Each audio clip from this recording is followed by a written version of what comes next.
The stars had always seemed peaceful to those who looked up from Earth. Children made wishes on them. Lovers held hands beneath them. Scientists studied them with wonder and curiosity. But Captain Marshall knew a truth that most humans would never understand. The stars were not peaceful. The galaxy was filled with hunters, and Earth had spent 2 centuries learning how to hide from them. Stood on the bridge of the Pale Wanderer, a research vessel that looked like it belonged in a museum rather than in space. The ship was old and slow, and it made strange noises whenever it changed direction. At least that was what it wanted everyone to believe. Placed his hands behind his back and watched the main with calm eyes. His crew moved around him with practiced ease. They had trained for this moment their entire lives. Lieutenant Commander Lisa Porter stood at his right side. She was a tall woman with short brown hair and steady hands. Nothing ever seemed to shake her confidence. She had served with for 11 years, and there was no one he trusted more in a crisis. "Captain," said Danny from the communications station. He was young and eager, and sometimes talked too fast when he was nervous. "Long-range sensors are picking up a massive energy signature near the outer planets. It matches the profile we have been waiting for." Nodded slowly. "How many ships?" Danny checked his readings twice before answering. 47 vessels, sir. One of them is enormous. The computer estimates it at nearly 4 kilometers in length." Lisa let out a quiet breath. "The Empire, they finally found us." They'd been conquering star systems for almost 100 years. They moved through the galaxy like a plague, consuming everything in their path. Worlds that surrendered became slave colonies. Worlds that resisted became ash. Humanity had first detected their communications 2 centuries ago, and that discovery had changed everything about how Earth prepared for the future. Pressed a button on his chair. "All hands, this is the captain. We have confirmed contact with an alien fleet. Initiate Protocol Shepard. I repeat, initiate Protocol Shepard. This is not a drill." Throughout the ship, crew members who had pretended to be clumsy scientists transformed into the trained officers they truly were. Hidden systems came online. Secret compartments opened. The Pale Wanderer remained slow and awkward on the outside, but inside it was ready for whatever came next. The fleet emerged from hyperspace with terrifying precision. Their ships were dark and angular, designed to inspire fear in anyone who saw them. At the center of the formation floated their flagship, the Eternal Dominion. It was a vessel built for one purpose, and that purpose was conquest. High Commander X stood on the bridge of the Eternal Dominion and looked at the small blue planet on his. He was tall even by standards, with gray-scaled skin and eyes that burned like molten copper. He had personally overseen the subjugation of 6 worlds, and he expected this one to be the easiest yet. "Reports," he commanded. His tactical officer N studied the sensor data with careful attention. "The inhabitants call themselves humans, High Commander. They appear to be a young species, barely capable of traveling within their own star system. Their technology is primitive. Chemical propulsion rockets, basic orbital stations. No evidence of military capability beyond simple projectile weapons." X allowed himself a thin smile. Another world of primitives waiting to serve the Empire. Open a channel. The transmission was broadcast across all frequencies. Every human ship and station received the message at the same moment. The alien commander's voice was cold and without mercy. "Inhabitants of the 3rd planet, I am High Commander X of the Empire. Your world now falls under our authority. You will submit to inspection and accept our terms of vassalage. Any resistance will result in the complete destruction of your population centers. You have 1 hour to respond." On the lunar base that served as the headquarters for United Earth Command, Admiral listened to the message with an expression that revealed nothing. She was 63 years old with silver hair and eyes that had seen too many battles. She had spent her entire career preparing for this exact scenario. Her command center was filled with officers who looked nervous but determined. They had trained for years in simulations. They had studied every piece of intelligence about the Empire. They knew their enemy better than their enemy could possibly imagine. Admiral opened a secure channel to every hidden asset in the solar system. Her voice was calm and steady. All Shepard units, this is command. Maintain cover. Proceed with planned response. Let them see exactly what they expect to see. On the Pale Wanderer received the orders and passed them along to his crew. You heard the Admiral. Time to put on a show. The human response to the ultimatum was exactly what X expected. Panic transmissions flooded the airwaves. Government officials begged for mercy. Civilians cried out in fear. Ships tried to flee and crashed into each other in their desperation. It was chaos, pure and simple, and it confirmed everything they believed about primitive species. What X did not know was that every transmission was scripted. Every panicked voice was an actor. Every collision was staged. Humanity was performing the greatest deception in the history of the galaxy. Ambassador Cole was chosen to lead the diplomatic delegation. He was a middle-aged man with gray at his temples and a gentle manner that made people trust him. He had spent 20 years in the diplomatic corps, and he was very good at making others believe exactly what he wanted them to believe. He boarded a shuttle that was deliberately old and cramped. The shuttle experienced 2 malfunctions during the journey to the flagship. The first time, an engine cut out and the ship drifted helplessly for several minutes. The second time, the navigation system failed and the shuttle nearly crashed into a piece of space debris. The officers who watched the approach laughed among themselves at the pathetic display. Cole walked through the corridors of the Eternal Dominion with his head bowed and his shoulders slumped. He was accompanied by Commander Tors, who played the role of a frightened military advisor with no real power. They both knew their parts perfectly. High Commander X received them in his throne room, a vast chamber decorated with the trophies of conquered worlds. Weapons and artifacts and even preserved specimens from dozens of species lined the walls. It was designed to intimidate visitors and remind them of the Empire's unstoppable power. Cole looked around the room with what appeared to be genuine terror. Inside, he was counting the guards and memorizing the layout of the ship. "Welcome, Ambassador," X said with cold amusement. "I trust your journey was comfortable." Swallowed nervously. "We are honored by your invitation, High Commander. Earth wishes only for peace." X leaned forward on his throne. "Peace is simple to achieve. Submit to the Empire and your people will live. Resist and they will die. The choice is yours." Nodded quickly. "We understand completely. Earth has no military fleet, no weapons capable of challenging your magnificent vessels.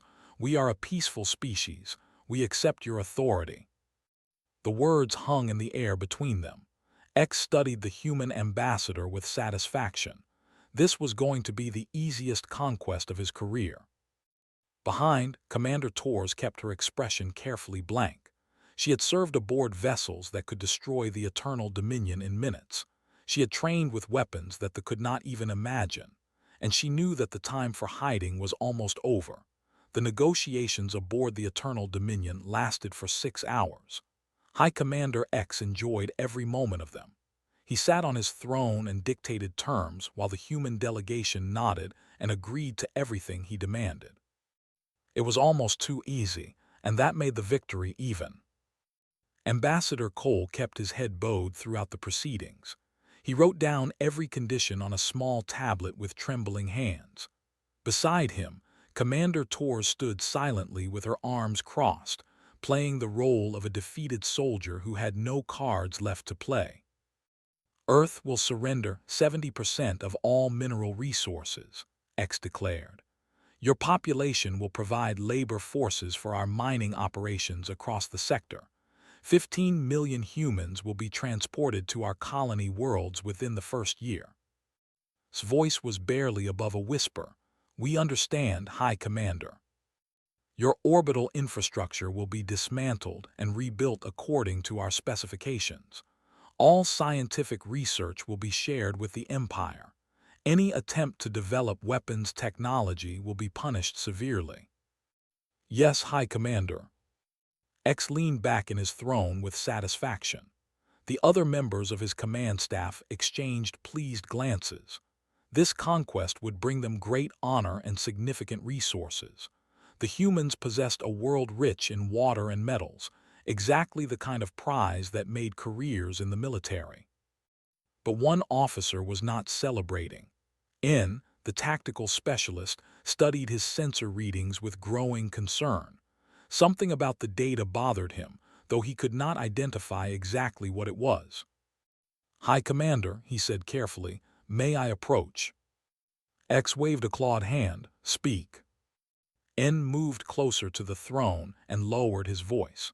"Our deep-range sensors have detected unusual gravitational readings near the outer planets, specifically around the fourth and fifth planets and several of their moons." The High Commander frowned. Gravitational anomalies are common in young star systems. The planets here are still settling into their orbits.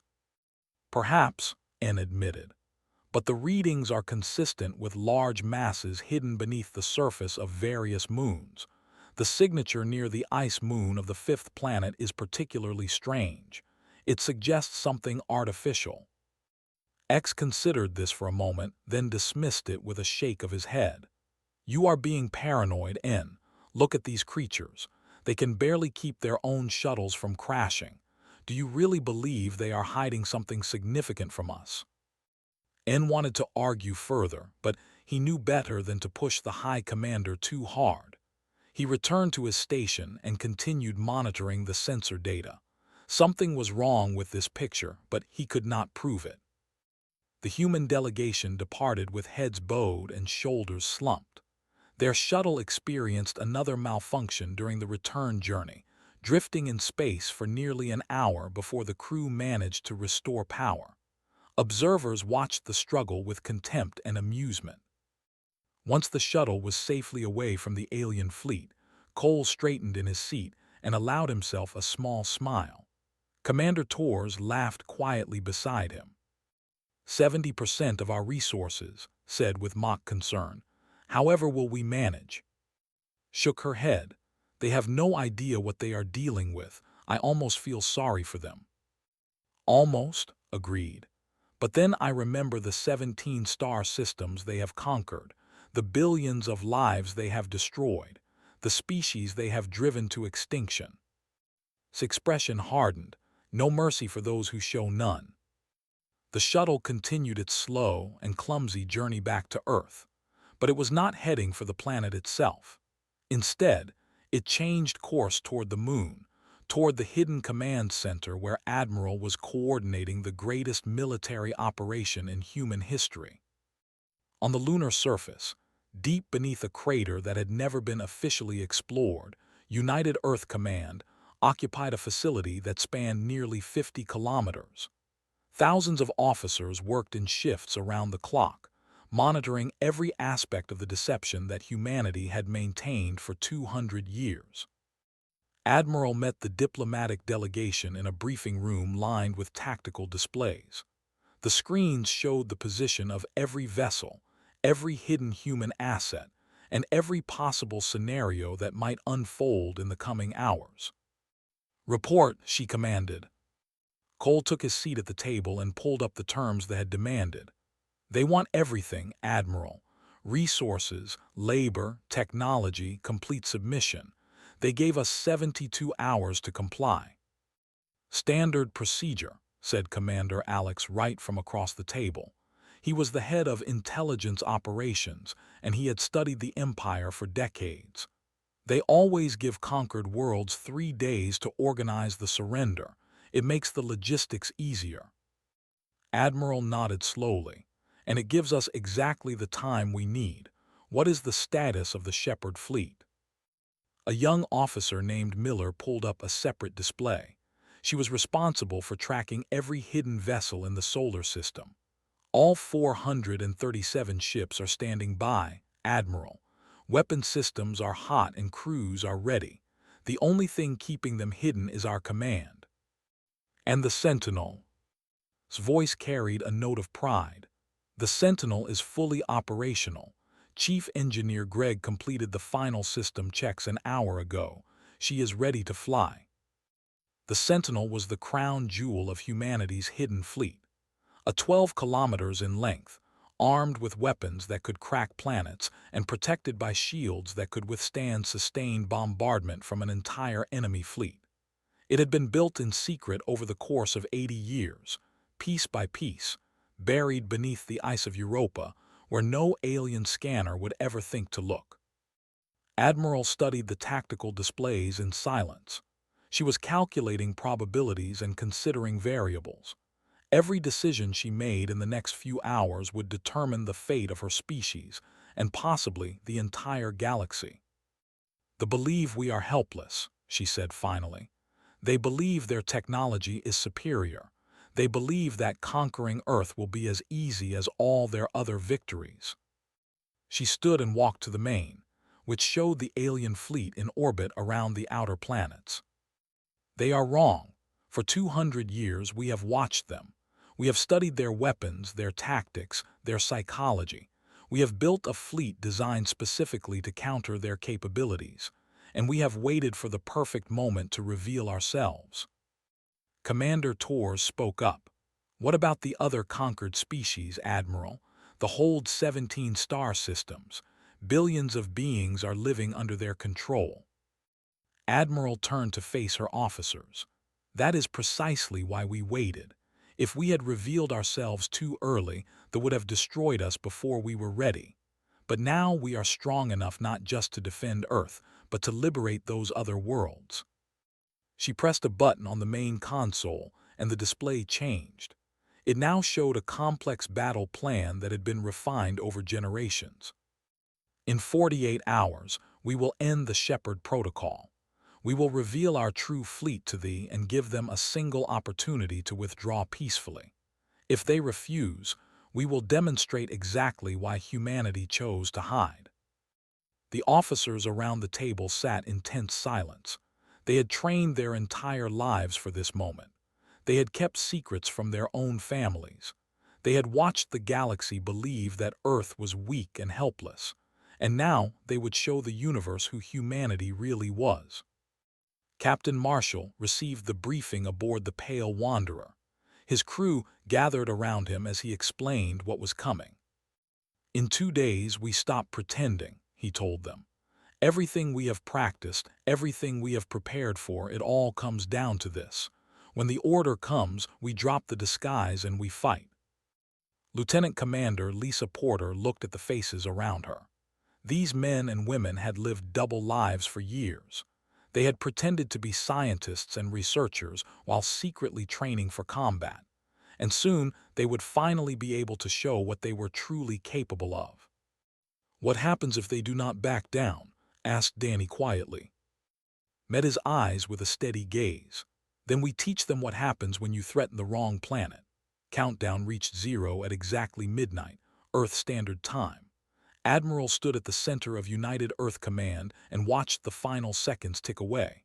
Around her, hundreds of officers sat at their stations with their fingers hovering over controls they had trained years to operate.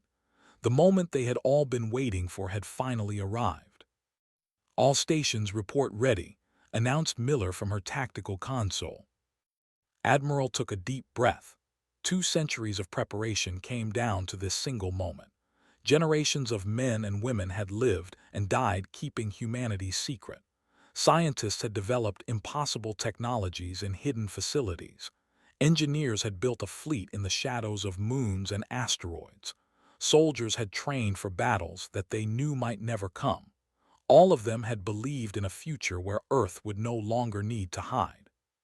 "Terminate Protocol Shepherd," the Admiral ordered. "All units, reveal yourselves." The signal went out across the solar system at the speed of light. Within seconds, every hidden human asset received the command that would change history. Captain Marshall stood on the bridge of the Pale Wanderer as the transformation began. Hull plates that had been designed to look old and corroded slid, aside to reveal gleaming armor underneath.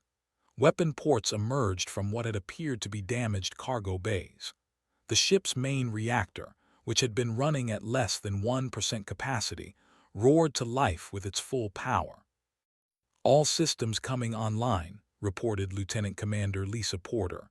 "Weapons are hot, shields are at full strength, engine output is nominal." Watched his as the clumsy research vessel became the deadly warship it had always been. "Signal the fleet. The Pale Wanderer is combat ready." Similar transformations were happening throughout the solar system. Near Mars, a cluster of mining platforms revealed themselves to be a squadron of heavy cruisers. In the asteroid belt, cargo transports shed their outer hulls and became destroyers bristling with missile batteries.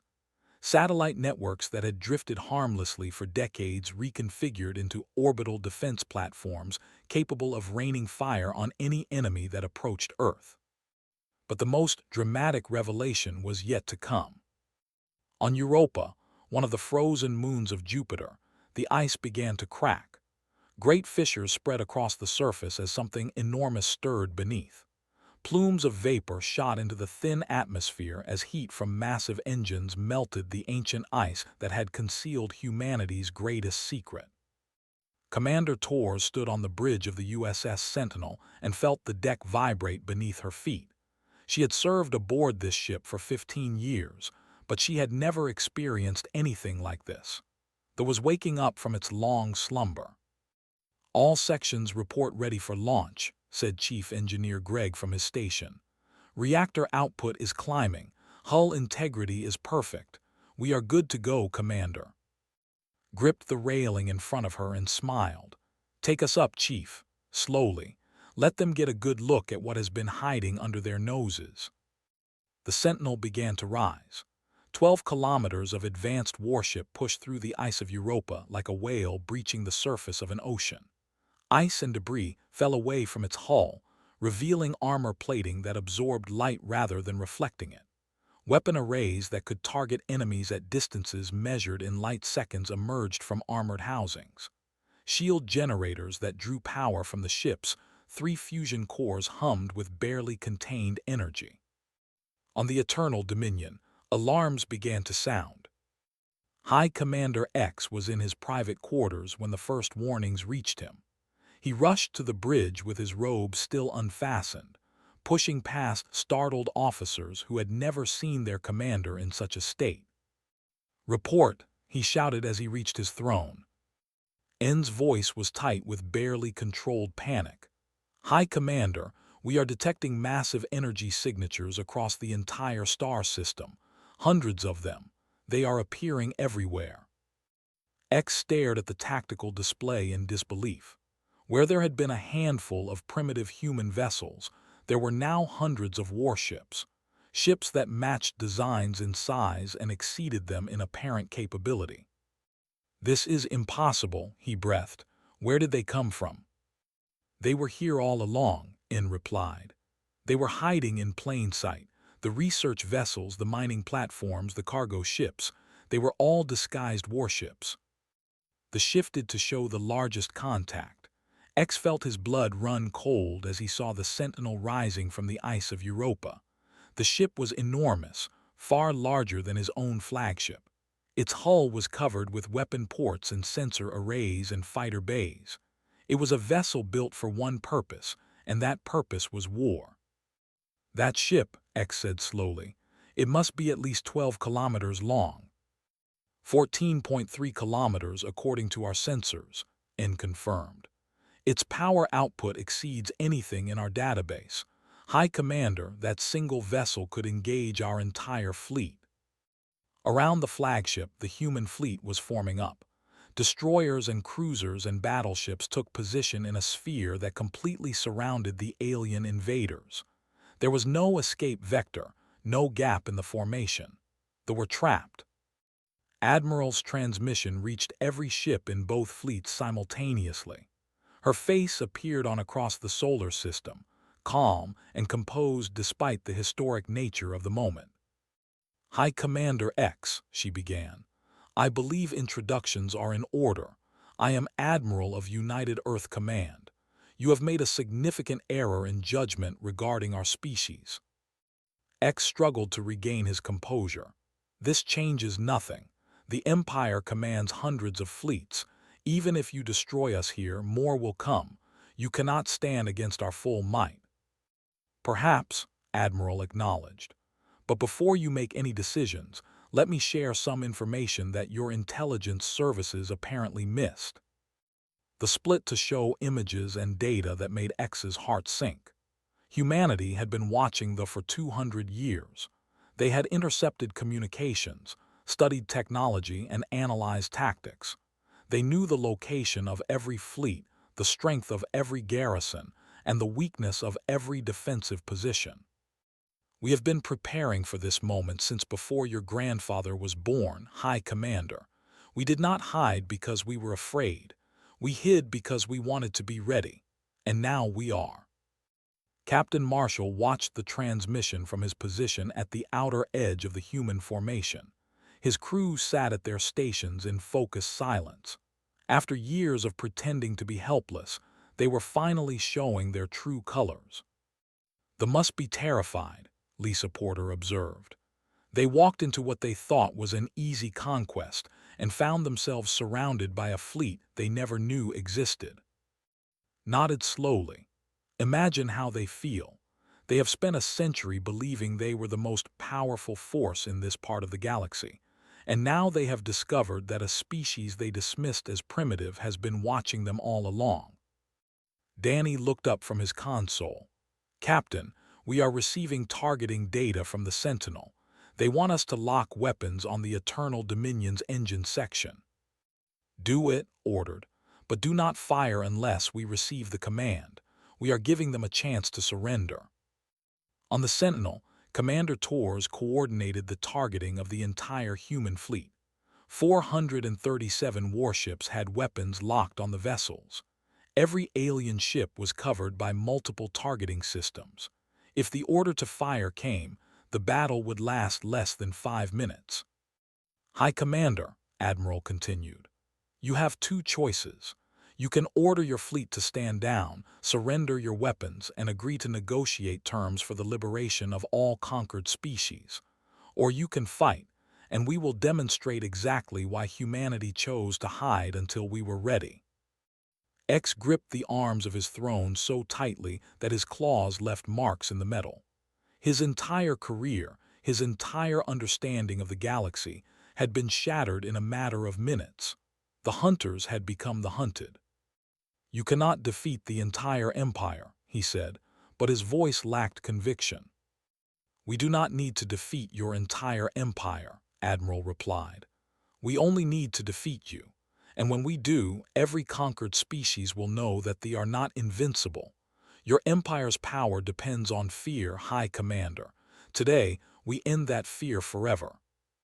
The standoff continued as both fleets waited for what would come next. The fate of the galaxy hung in the balance, and every being in the solar system knew that nothing would ever be the same again. The silence stretched across the void between the two fleets.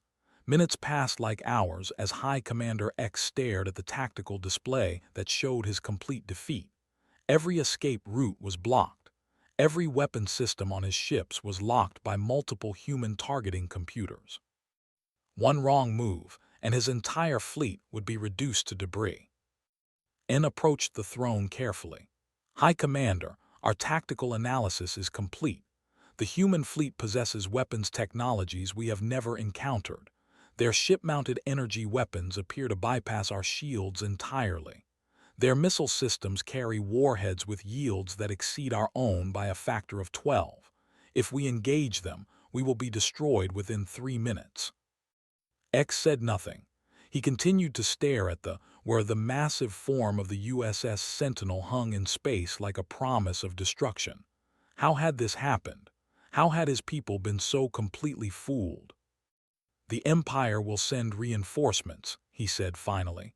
"When we do not report back, they will send more fleets." "Perhaps," N agreed carefully.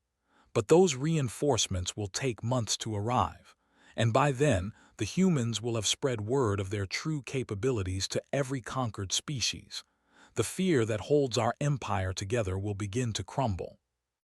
On the Sentinel, Commander Torres monitored the situation with growing impatience. 6 hours had passed since the ultimatum was delivered. They had made no move to surrender, but they had also made no move to fight. They were frozen by indecision. "How long do we give them?" she asked. Admiral's voice came through the command channel. "As long as it takes. We are not here to destroy them, Commander. We are here to show them that conquest is no longer an option. If they surrender peacefully, we save lives on both sides." Chief Engineer Greg looked up from his console. "Admiral, long-range sensors are detecting unusual activity in the outer system. They may be trying to send a message to their empire." Admiral considered this. "Let them. By the time any reinforcements arrive, the situation will be resolved one way or another. And when those reinforcements see what happened here, they will think twice about continuing the fight."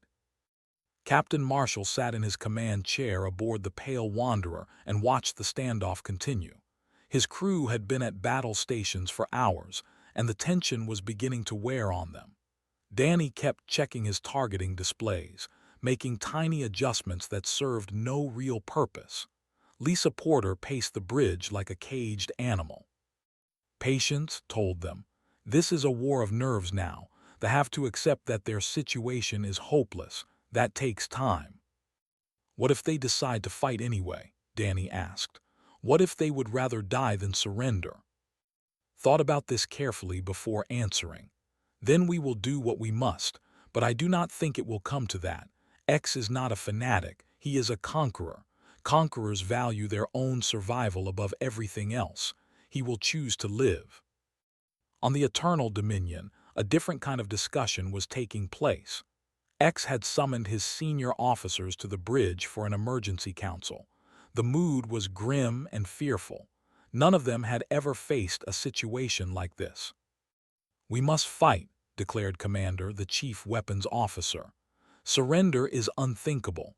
The Empire will never accept it. We will be executed as cowards and traitors." "If we fight, we die in the next few minutes," N countered. "At least surrender gives us a chance to survive. Perhaps we can escape later. Perhaps we can find a way to warn the Empire." "There is no escaping these humans," said another officer quietly. "Did you not see how thoroughly they prepared? They have been watching us for 2 centuries. They knew we were coming before we even arrived. If we surrender, they will keep us under guard until they are ready to deal with the Empire." X raised a clawed hand for silence. The arguing officers fell quiet and turned to face their commander. He looked older than he had that morning, as if the weight of defeat had aged him decades in a matter of hours. "I have led you into a trap," he said slowly. "I was arrogant and blind. I looked at these humans and saw only weakness. I did not consider the possibility that their weakness was a mask." He paused and looked at each of his officers in turn. "I will not compound my error by leading you to meaningless deaths." Opened his mouth to protest, but X cut him off. "We will surrender. We will accept whatever terms the humans offer. And when we return to the Empire, we will tell them what we faced here. Perhaps our humiliation will save others from making the same mistake." The surrender message was transmitted 15 minutes later. Admiral received it with relief rather than triumph. She had not wanted a battle. She had wanted exactly this, a demonstration of strength that achieved its goals without bloodshed. "All ships stand down from combat status," she ordered. "Maintain formation but weapons on safe. Captain Marshall, Commander Torres, prepare boarding parties. We will take control of the vessels one at a time." The next several hours were tense but ultimately peaceful. Human Marines boarded each ship and secured their weapons systems. The alien crews were treated with respect but kept under close guard. Their surprise at this treatment was obvious. They had expected cruelty and received professionalism. Captain Marshall led the team that boarded the Eternal Dominion. He walked through the corridors of the alien flagship with his hand resting casually on his sidearm, but he had no expectation of using it. The fight had gone out of these. He found High Commander X waiting on the bridge. The alien leader had not moved from his throne, but he had removed his weapons and placed them on the deck beside him. "I am Captain Marshall of the Pale Wanderer," introduced himself.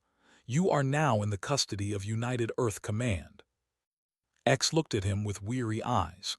The Pale Wanderer, that pathetic vessel that could barely maintain orbit. "We are good at pretending," acknowledged. "It has kept us alive for a long time." "How?" X asked. "How did your species accomplish this? You were supposed to be primitives. Your technology should have been generations behind ours." Considered whether to answer. In the end, he decided that the truth might serve humanity better than secrecy at this point. "We intercepted your long-range communications 200 years ago. We learned that the galaxy was filled with predators like your empire. We knew that if we announced our existence, we would be conquered before we had a chance to defend ourselves." He paused and looked around the bridge of the alien flagship. "So we decided to hide. We continued to develop our technology in secret. We built our fleet in the shadows, inside moons and asteroids where no one would ever think to look. We made sure that anyone who observed us would see exactly what they expected to see. A primitive species barely capable of leaving their own planet." X absorbed this information slowly. "You deceived the entire galaxy." "We survived the entire galaxy," corrected. "There is a difference.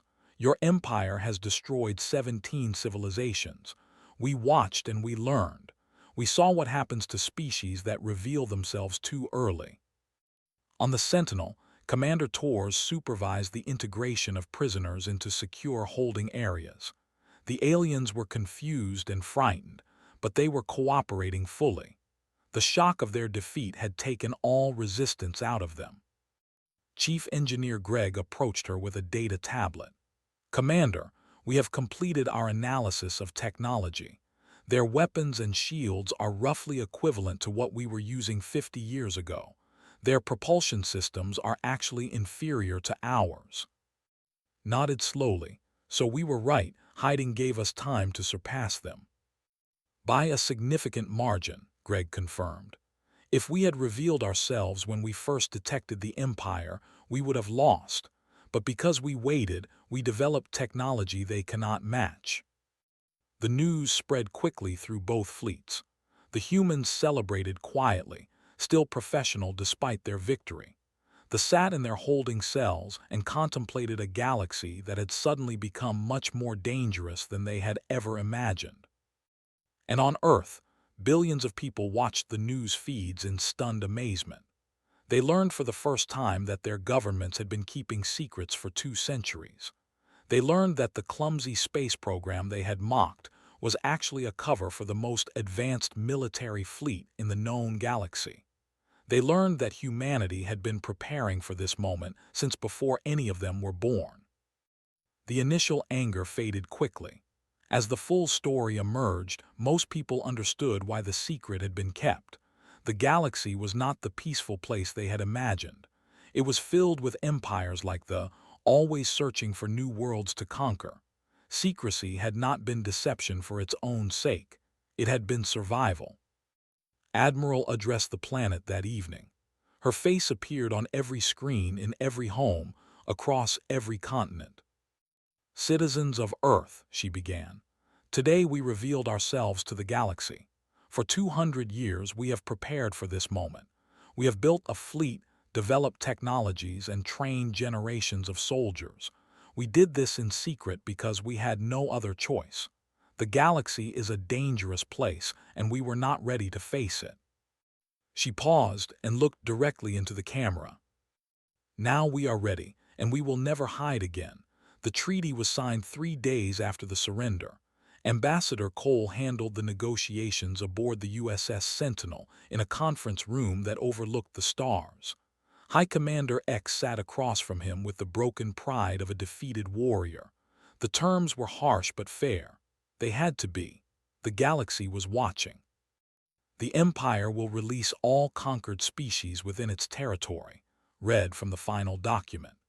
Reparations will be paid to affected worlds according to a schedule determined by the newly established Galactic Council. Military expansion beyond current borders is permanently prohibited. X signed each provision with a clawed hand that trembled slightly. He had conquered worlds and destroyed civilizations. Now he was putting his name to the document that ended his empire's reign of terror. "You realize that the Empire will not accept this," he said quietly. "When word reaches home, there will be those who demand revenge." Nodded. "We are counting on it. When your fleets come to challenge us, we will defeat them. And with each defeat, the species you have conquered will grow bolder. They will see that they can be beaten. They will begin to resist. Your empire will crumble from within while we press from without." "You have thought of everything." "We have had 200 years to think," replied. "That is a long time to plan." Commander Tors watched the signing ceremony from the back of the room. She had spent her entire career preparing for a war that was over before it truly began. Part of her felt disappointed that there had been no real battle, but a larger part was relieved. She had seen the projections of what a fight would have cost both sides. Victory without bloodshed was the best possible outcome. After the ceremony, she found Captain Marshall standing at an observation window. He was looking out at the stars with an expression she could not quite read. "You seem thoughtful," she said. Turned to face her. "I am thinking about what comes next. For 2 centuries, our entire civilization was focused on one goal: hide, prepare, survive. Now that goal has been achieved. What do we do with ourselves?" Considered the question. "We build something better. We help the species the conquered. We establish the Galactic Council and create a system where might does not make right. We become the guardians we pretended we could never be." "That sounds like a lot of work." "It is," agreed, "but it is good work, the kind of work worth doing." On Earth, the celebrations continued for weeks. People danced in the streets of every city. They waved flags and sang songs and embraced strangers as if they were family. The fear that humanity had carried for so long, the knowledge that somewhere out there were predators waiting to find them, had been replaced by something new: pride, confidence, hope. Admiral gave interviews to media outlets from around the world. She explained the history of the Shepherd Protocol, the construction of the Hidden Fleet, and the generations of soldiers who had kept the secret. She spoke of sacrifice and patience, and the determination to survive no matter what the cost. "Were we right to deceive our own people?" a reporter asked her during one interview. The Admiral thought carefully before answering. "We did what we believed was necessary. The secret could not be kept by only a few. Hundreds of thousands of people knew the truth over the years. Scientists, engineers, soldiers, politicians. Any one of them could have revealed everything, but none of them did. They understood the stakes and they chose to protect humanity." "Do you regret anything?" "I regret that it was necessary," she said. "I wish we had lived in a galaxy where hiding was not the only way to survive, but we did not choose the galaxy we were born into. We only chose how to respond to it." On the Eternal Dominion, which remained in Earth orbit under human control, N requested a private meeting with Captain Marshall. The alien tactical officer had been cooperative during the transition and was curious what he wanted to discuss. They met in a small conference room that had once been used for war councils. N sat across from with his hands folded on the table. "I must understand," the alien said. "How long has your species truly been capable of challenging us?" Considered how much to reveal. In the end, he decided that honesty was the best policy now that the conflict was over. "We launched our first experimental faster-than-light probe in 1987 by your calendar.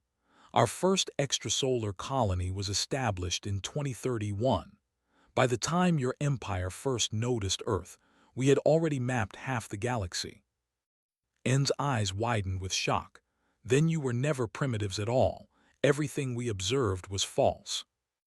Not false, selective. We showed you what we wanted you to see.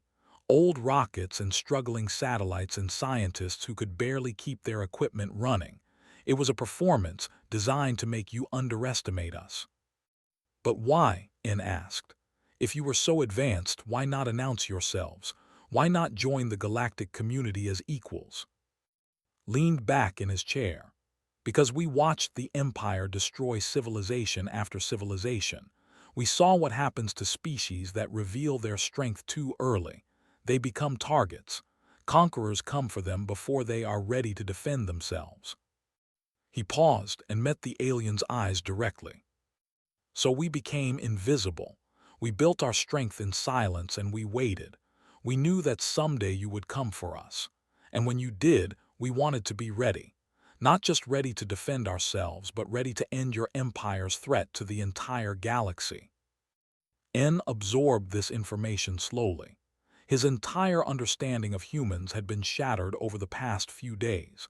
He had dismissed them as primitives. Now he knew that they were perhaps the most sophisticated strategists the galaxy had ever seen. What will happen to us? He asked finally. To the prisoners, to me. You will be released eventually, told him. Once we are confident that the Empire has accepted the new order.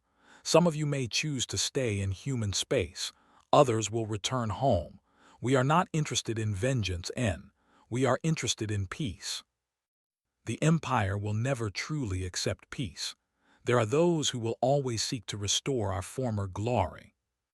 Then we will defeat them again, said simply, as many times as necessary, and eventually even the most stubborn among your people will understand that the age of conquest is over.